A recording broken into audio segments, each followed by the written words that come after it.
Narendra Modi Bharatiya Janata party ఏదైనా ఒక పని జరిగిందా ఈ దేశంలో? 15 లక్షల రూపాయలు వచ్చినాయా ఎవరికన్నా? మోడీ 15 లక్షలు ఇస్తానడు, వచ్చినాయా? వచ్చినాయా? మరి ఏమొచ్చినట్టు మోడీ కాలంలో? బేటీ పడావో బేటీ బచావో, అమృత్ కాల్, మనుకాల్, మశానం కాల్ అన్ని నినాదాలే తప్ప ఏ ఒక్క కూడా పని జరగలే. అందుకే నేను మిమ్మల్ని కోరుతా ఉన్నా, ఇవాళ నరేంద్ర మోడీ మన గోదావరి నదిని ఎత్తుకొని పోతా అంటా ఉన్నాడు. ముఖ్యమంత్రి ఏమో నోరు ముడేసుకొని కూర్చున్నాడు. ఇదివరకే కృష్ణా నదిని కేఆర్ఎంబీకి అప్పచెప్పినారు.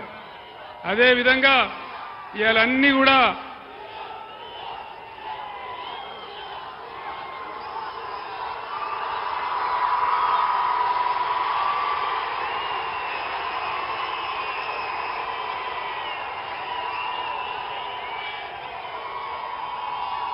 నాకు టైం లేదు, నేను 8:55 నిమిషాలకు ఉపన్యాసం బంద్ చేయాలా?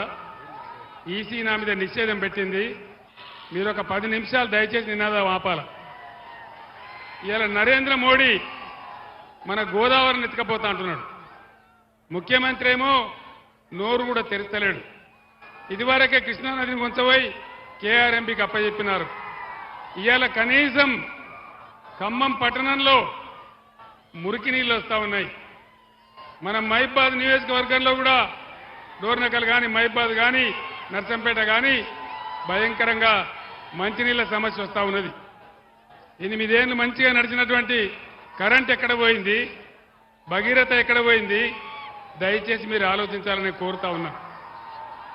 70 ఏళ్ల కాంగ్రెస్ పాలనలో ఏనాడు కూడా ఎక్కడ కూడా గిరిజనులను గౌరవించలే. కానీ బీఆర్ఎస్ ప్రభుత్వంలో సేవాలాల్ మహారాజ్ భవనం కట్టుకున్నాం, అక్కడ బంజారా భవన్ కట్టుకున్నాం, మన సత్యవతి రాథోడ్ గారే కట్టించినారు. అదేవిధంగా గిరిజనులకు 10% రిజర్వేషన్ పెట్టుకున్నాం, ఏ ప్రభుత్వం కూడా చేయలే. గిరిజన తండాలన్నీ గ్రామ పంచాయతీలు చేసుకున్నాం, ఏ ప్రభుత్వం కూడా చేయలే. కాబట్టి నేను గిరిజన బిడ్డలను కోరుతా ఉన్నా, మీరు దయచేసి ఎట్టి పరిస్థితులలో మీ యొక్క ప్రతాపం ఈ పార్లమెంట్ ఎన్నికల్లో చూపెట్టాలని మిమ్మల్ని అందరినీ కూడా నేను కోరుతా ఉన్నా. అదేవిధంగా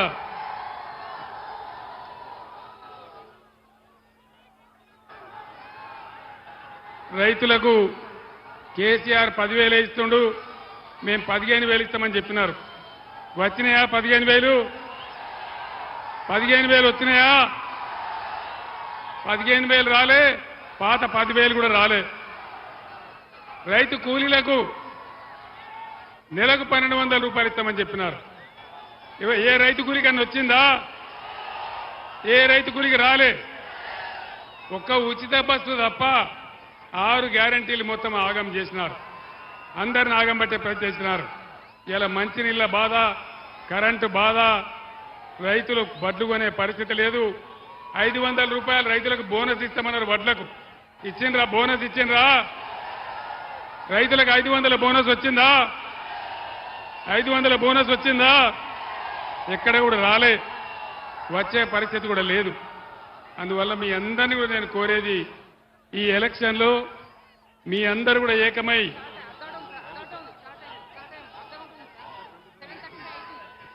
మీ అందరినీ కూడా నేను కోరేది, యువకులు, లంబాడా యువకులు, మేధావులు, గిరిజనులు అందరూ కూడా మీరు ఆలోచనతో పనిచేయాలి.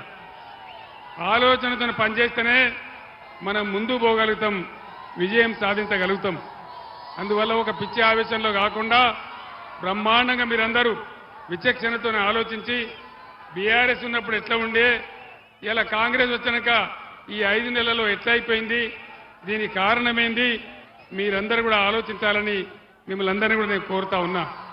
ఈరోజు ఇంత వయసు వచ్చిన తెలంగాణ ప్రజలను కాపాడాలని, తెలంగాణను ఎట్టి పరిస్థితులలో ఆగం కానియద్దని నేను పోరాటం చేస్తా ఉన్నా.